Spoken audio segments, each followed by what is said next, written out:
ng CHED, whoever the CHED was, sorry, nung time natin, Semba, pangako nila na yung lahat ng ililipat sa DepEd, gagawin na lang 3 years yung ano. Nagdebate kami niyan ng CHED during Duterte's time kasi sabi nila, natanggal na nila yung 1 SEM. Sabi ko, boss, sa mahirap, lalo kung may board ka, kung 4 years ka, tapos 6 months to work, 6 months to study for the board, 6 months to wait for the result, 5 years pa rin yun. Pag nag 3.5 year ka, tumagal lang yung pag-aaral mo ng board. Pero 5 years pa rin. Na dati, graduate ka na ng 4th year high school, pwede ka na magtrabaho. Ngayon, nag-additional 2 years pa. Diba? So, napag-aalo ko na po yung autonomy. But, so, one question lang dun sa 7.5 to 12.9 years.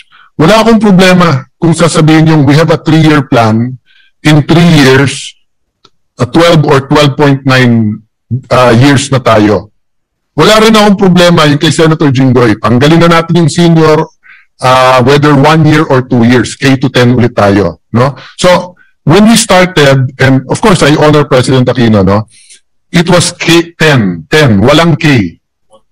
Literally walang K, walang kindergarten. May mga schools lang who have my mother is a kindergarten school directress. She had 3 levels nun, senior CASA, junior CASA, and then full kindergarten. No? And the more, let me honor also not only President Pinoy, Senator Tessie Aquino Oreta, Project Tao, no, not only in the time of President Pinoy, time pa ni President GMA, she was really pushing, President Erap, she was pushing at that time, hindi pa kumpleto yung studies, that it was that age sa early childhood ang pinaka importante. No?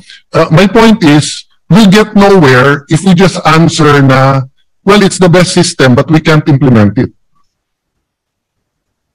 Diba? So either we suspend 1 year muna until we can, or suspend 2 years, or we promise each other tonight.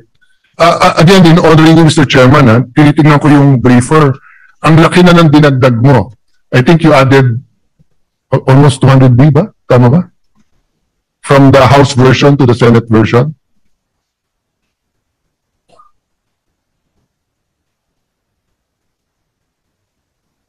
About, mga close to about 77. 77, okay. But if pinakompute natin ngayon, ang kinompute pa lang natin classrooms hindi, tapos teachers na kulang. Hindi pa natin kinompute sa tracks. I mean, I grew up knowing people from Don Bosco. I grew up during the time na uso yung New Wave and yung, what you call this, 80s, di ba yung mobile. And you know, while we were hiring mobiles, students from Don Bosco were experimenting with strobe lights. They were making, so may kapitbahay ako, 3 years older.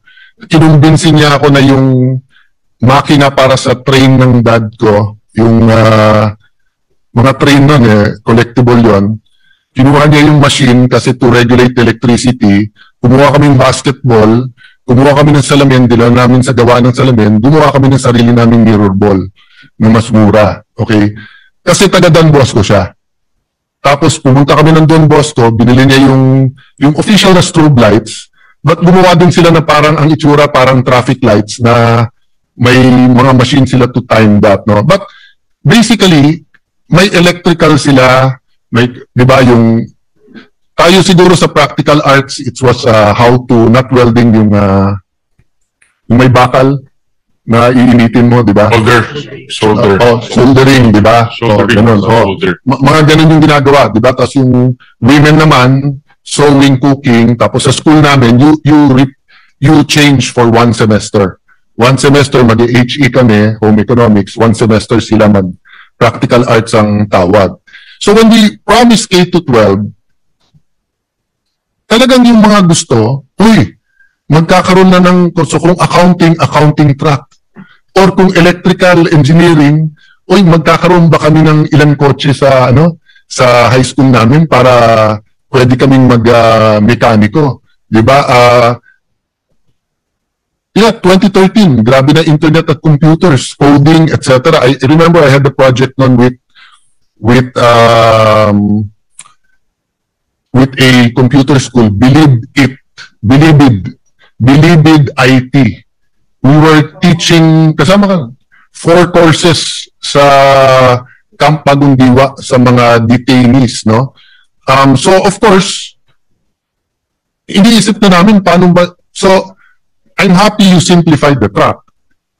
But if we compute now, how much do we really need kung talagang ideal yung implementation natin ng K-12? No shortage of classrooms, no shortage of teachers, all the materials, the computers, hindi sa DepEd, pero yung, di ba, kulang, sabi ng EDCOM, kulang tayo ng, ang tawag doon, Brad, sorry, Senator Joel, nung assessor, kasi ang promise natin, pag graduate mo ng senior high, NC2 certified, how do you say it? NC is national certification. So NC2 holder ka na. So sinabi natin sa mga estudyante, hindi nyo na kailangan mag-out of school youth kasi pag graduate nyo ng junior high school pa lang, NC1 na kayo eh. Pag graduate nyo ng senior, NC2 na. Kasi yung lumang sistema, magda-drop out, TESDA ka. Kaya nagulat ako, after DFA at nung speaker, may 3-4 year course ang TESDA. On one hand, natutuwa akong nag-ano sila, pero dapat wala silang 3-year course, 4-year course. Kasi dapat, yung first 2 years nila, natapos mo na sa high school eh. So the question I have is that, how much, for example, is the, how much is the ideal? I mean, let's give a ball. So right now, how much are we recommending for DepEd? It's 990. So almost $1 trillion. So, assuming, Mr. Chairman, would you think 1.5 trillion or 2 trillion is the real budget na kailangan? Well, ngayon po, if you add all the main education agencies, aabot na tayo ng 4.5% of GDP. So that's the lower threshold. Lower threshold pag hindi ka naghahabol. Yes. Kung naghahabol ka, it's correct, more than that. Tama. So, well, if you talk about in classroom, yung sinasolve ngayon ni Senator Bam, that alone, kailangan na natin ng almost 400 billion pesos. Computation nga ni Senator Bam, we need to allocate 90 billion every year, no? For 6 years para lang makahabol. Yeah, but the problem with the 6 years, I know it's much better than now na walang nangyayari.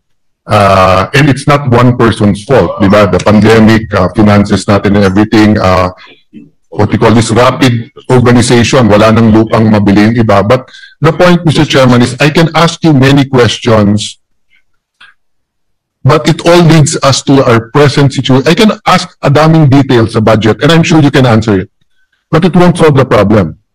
So if we didn't have to deal with the private schools, the universities, the experts, etc., if we're not talking about DepEd and K-12, di ba? Kung mo, ang nag-uusap lang Sec Sani, Sec Joel, Senator Loren, Senator Tiveros, SP, and tayo, business, halimbawa, boss, ang pangako, empleyado, halimbawa, boss, ang ideal daw is 10 hours of work. In-impose natin pumasok ang empleyado 6 a.m. to 6 p.m., 12 hours. Bakit? Kasi 1 hour lunch, 2 break, 30 minutes.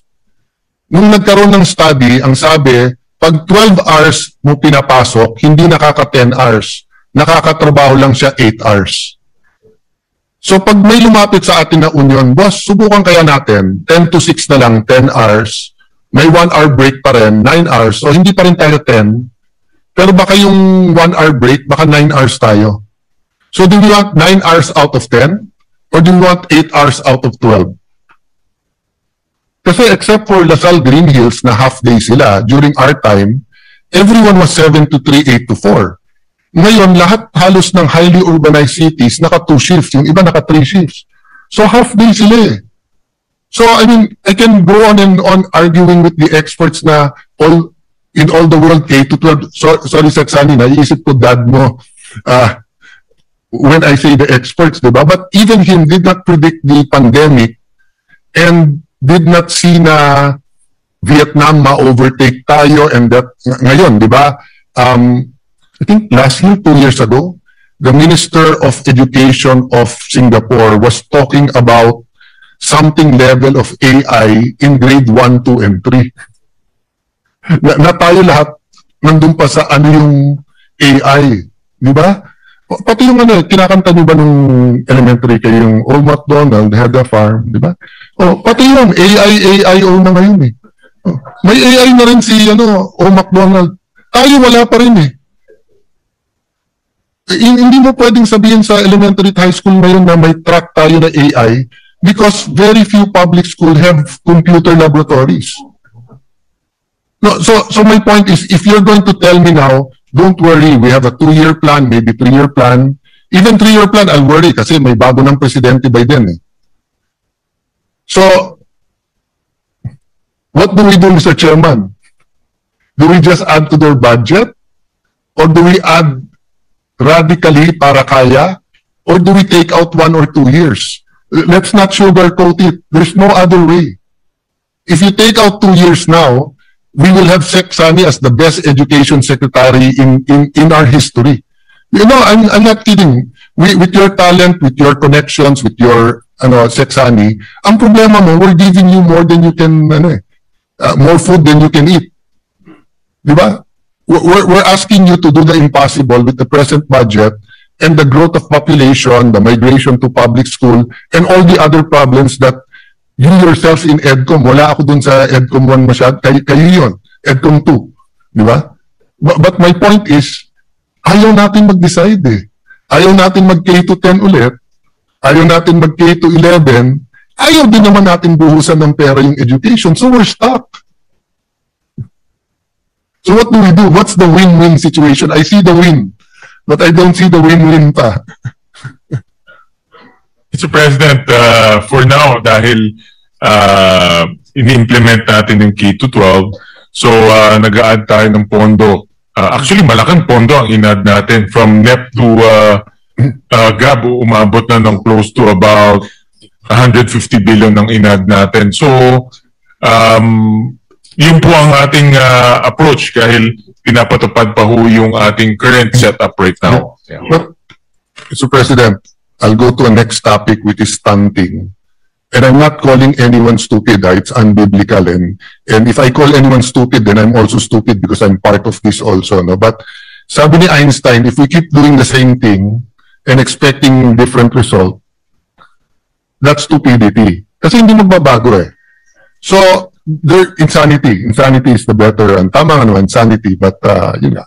But I don't think we're insane, Senator Bam. I mean, that's why we're...